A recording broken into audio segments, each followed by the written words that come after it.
More developments in the Patrick Kane case. Francis and I covered this. Ben's joining us, by the way, too.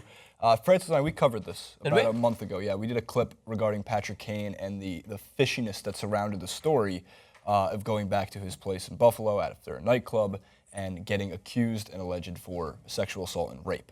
Now, the story gets even stranger and has become, as Erie County District Attorney Frank Sedista put it, a dog and pony show. Because one, Patrick Kane's accuser's lawyer has stepped down, and I want to show you guys first the video that came with. I received the storyline from the mother, and again, it's my position that I'm not comfortable with that version of the event. My concern is what the bag contained. My investigation indicates that it may have been represented to me in a manner that I don't have confidence in. That's all I can say. I don't have confidence in the way that I was told the bag was found. I looked into it throughout the course of the day. I turned the bag over to the DA's office yesterday, immediately after our press conference at their request. I met with them today. After that meeting, I went out and continued our investigation and had concern. It was examined ad nauseum by people from the lab, by individuals from all parts of law enforcement, and we're confident, there's no question, that is an evidence bag. There's no question it's a torn open evidence bag that says kit number on it. The manner in which I received it, and it was represented to me, I am uncomfortable with. Why? And because I do not believe the version of events is accurate, and as a result of that, I called this press conference to let everyone know my concerns. That's Patrick Kane's accuser's lawyer, last name Ianu. And the context a little bit more for that was that the evidence bag was tampered with. The evidence bag with a rape kit, which normally, as they pointed out in the article from ESPN, comes in a box, not a bag. And also, in addition to that, they found, I believe it was Patrick Kane's accuser's mother was told to put a different shirt into the bag in the first place. The shirt that she was wearing. The shirt that she was wearing. She had changed tops. Fishy. No, first of all, we don't know, and we had to be very careful about this thing. You know, look, it would be terrible if it were made up, because it does tremendous damage to the number of sexual assault cases that have been made up. Study after study has shown is in the 2 to 7% range, meaning 93 to 98% of them. Let's just settle on 95. 95% of rape cases are true. So when a public one turns out to be made up, it motivates the men's rights movement, and those yahoos start talking about how we're looking. But that said, I am also always concerned about the rights of the accused, and those things sometimes are bang at each other.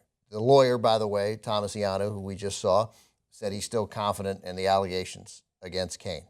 This doesn't sound like a case that's going to get prosecuted to me. That's just the way not because of my knowledge of the facts, I have none. I have none, other than there seems to be an agreement between the former lawyer and the prosecutor that the manner in which that rape kit, the manner in which that evidence bag, which included the rape kit, was presented to the prosecutor is not true. They both agree to that. But when the Frank Sedita, the Erie County District Attorney who would be prosecuting the case, says, quote, this is his quote and this is relevant, the question in my mind is not when this case will go to a grand jury, it's if this case will go to a grand jury. When the guy who is charged with bringing it to the grand jury says it's not a question of when but if, that means no. He is paving the groundwork for a guy who's not going to take that case to the grand jury. It seems, maybe because they couldn't get beyond this, that they know any judge would throw out this evidence. And if this evidence is thrown out, there's no prosecution. There's no case. There's no case. That has no bearing whatsoever on whether anything actually happened. That's fair. That's fair. Unfortunate, though, and that is unfortunate, is because this gives the opportunity. And as I said, we don't know enough of the case to go in with an in-depth perspective. But this gives this opportunity of something that could have been so devastating, so horrendous, to just be swept under the rug. Because now that this evidence is tampered with, from reading studies, it doesn't seem like there's enough to hold a thorough prosecution, because this well and truly could have happened. And there's allegations that state that it did happen. And it would be horrible to think that this would be made up. But it would be even worse to think that it wasn't made up, but because of this hindering of the evidence, that this will now be dispatched and justice will not fully be done. What's the motive to tamper with an evidence bag? Well, that's question one. What's the motive to tamper with an evidence bag in the First first of all, place? think about yourself. You know, as a parent, your motivation might be right. They're going to mess this up, and I'm going to make sure this guy paid for what he did to my daughter. Fair enough. And if that again, that is understandable, wrong. It's the wrong thing to do. Sunita said what she did, though clearly immoral, not illegal under New York law, because all she essentially did was lie to her daughter's lawyer. So there's no charge for tampering She's not with an under evidence oath. You bag. can't. You can lie to your daughter's lawyer. That's not a crime. But what about tampering with an evidence bag? Is that a separate crime? We don't know that she tampered with it. We just know that the manner in which it was recovered, its chain of command, comes into question, which would presumably mean that it won't hold up as a piece of evidence.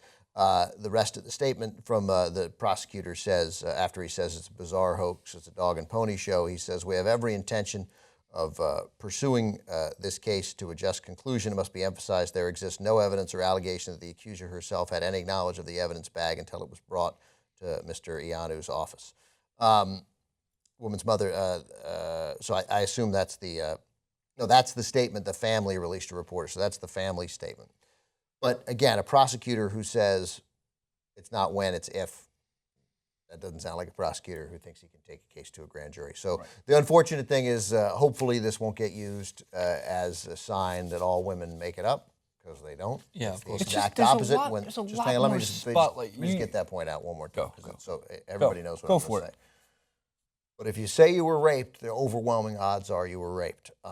That said, Patrick Kane deserves and is entitled to a vigorous defense, and if this case can't be prosecuted, then it can't be prosecuted. But nobody should think they know what happened, except the people involved.